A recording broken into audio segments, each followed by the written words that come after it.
Hi, everyone.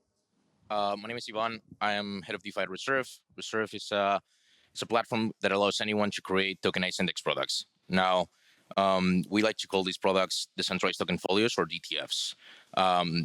Reserve has about 400 million TVL currently, and is the largest index protocol in DeFi. And I'm here today to talk about the future of stablecoins and the path to achieve truly stable currency. So, as everyone knows here, stablecoins are the talk of the town. And if you didn't know, well, definitely in the right room. And the headlines speak for themselves. From major companies making marquee acquisitions in the stablecoin space to large multinational banks and companies announcing their plans to launch new stablecoins, to global distribution partnerships between key stablecoin players and companies in the fintech and e-commerce space, and last but not least, the Senate passing the Genius Bill, which is the first major legislative win for our industry. And stablecoins, the potential for stablecoins to disrupt major areas of the economy is finally being recognized. And it seems like everyone wants a piece of the pie. And they're not wrong, right? I mean, the numbers speak for themselves. Stablecoin supply is at all-time highs with about $250 billion in TVL. Well, not TVL, in market cap, and explosive growth in nearly all metrics. Today there's hundreds of stablecoins, and the number is only going to continue to grow from here. So, despite all this, despite the innovation and the emergence of new designs built on top of previous designs, stablecoins today are still far from perfect. In fact, about over 95% of all stablecoins of this total stablecoin supply is fiat-backed. And not only that, but over 99% is denominated in US dollars. Now, if we truly want to build currency that is reliable, that is secure, and that is stable, this might not be the right idea. Because no, this is not a chart from like one of Chamath's packs from 2020 or like a random meme coin. This is a down-only chart that shows the purchasing power of the US dollar from like 100 years ago to today, or to 2020, I guess. So the problem is, and it's not just the US dollar, right? It's every other fiat currency out there. This chart shows straight lines that represent price increases in 30 countries since 1960. Inflation is a real pandemic. And the problem is that, so today, as we can all see and experience every day, something is broken. The need for safe, stable money has never been greater. Turns out that even those considered to be the best fiat currencies, like the US dollar, are far from stable, right? Their value and their purchasing power is constantly being eroded with no end in sight. The thing is, the same is true for stablecoins that are fiat-backed, though. And that is the key distinction that I wanted to make here today. A stablecoin isn't necessarily a stable currency. But this shouldn't be surprising, right? And if you think about it, how can we build better money by using the same building blocks that brought us here today? The reality is that a new generation of stablecoins should be asset-backed and not just fiat-backed like the ones today. We need currency that will hold its value for centuries and that will grow alongside the economy. Imagine if you could have a currency that is backed by a diversified basket of representative of all the assets in the world. You could suddenly be paying and transacting with a tiny share of the world's GDP. How cool would that be? So it's clear that we need new Legos in order to build this. And this is where DTFs, or decentralized token folios, come in. So DTFs are baskets of tokenized assets. It's basically like ETFs, but fully on-chain and permissionless. They blend the features from traditional ETFs and index products with the powers of DeFi. DTFs are one-to-one asset-backed and fully transparent, meaning that the underlying assets that are part of the DTF can be audited full on-chain at any time. DTFs can be instantly minted and redeemed in a fully permissionless manner without delays, with no intermediaries, and no gatekeepers. But why do DTFs matter for stable currency? Well, DTFs DTFs introduce three key elements for the creation of truly stable currency. The first one is diversification. Diversification allows us to reduce the reliance on single assets or issuers, right? So why would I want to hold a single ETH LSD if I can instead hold a basket of LSDs, of blue chip LSDs that will eliminate single points of failure? The next one is experimentation. We built an open platform so that everyone can experiment and that it's open for anyone to create basket of assets to discover the optimal combinations.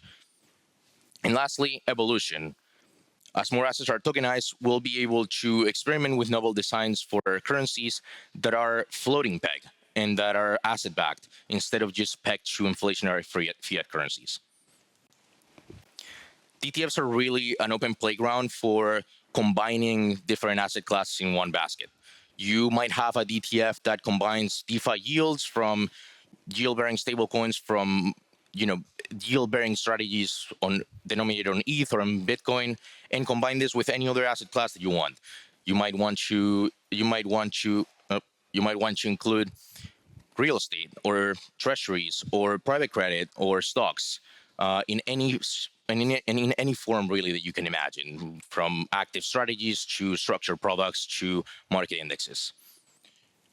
So DTFs are a step beyond current stablecoins and traditional ETFs. On the stablecoin side, most stablecoins today are centralized and fiat-backed. This introduces single issuer risk and regulatory dependency, similar to what we see today with USDC and USDT. Now, on the decentralized stablecoin side, they're a huge step forward in the right direction, but they still have some flaws, right? So while they introduce great features like being censorship resistant and transparent in both their backing and their mechanisms, they also come with downsides and limitations. Namely, for one, most decentralized stablecoins today rely on overcorrelation, which makes them not very capital efficient. Then some other decentralized stablecoins introduce some centralization risk indirectly, stemming from exposure to centralized assets within their collateral set. DTFs try to go a step beyond that and build on top of the decentralization concept that decentralized stablecoins introduce. DTF baskets can be governed fully by DAOs, and they also, but while introducing diversification to provide greater control and visibility over what assets the DTF holder is exposed to. DTFs are also extremely adaptable because baskets are mutable and new assets can be modified, introduced, or removed from the basket via this governance process. DTFs are also introduce transparency in both basket change mechanisms, where everything is voted on and done on chain in a fully public way, and proofs of reserves can be audited at any time. Now, moving on to the comparison with traditional ETFs.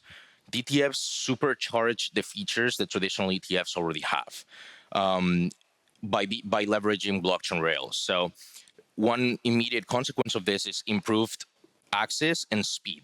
Instead of having to wait months or years for a new thematic ETF to be created, or instead of having to rely on market hours of operation to trade ETFs, DTFs are instantly created, minted, and redeemed on chain without having 24/7, without having to rely on market hours.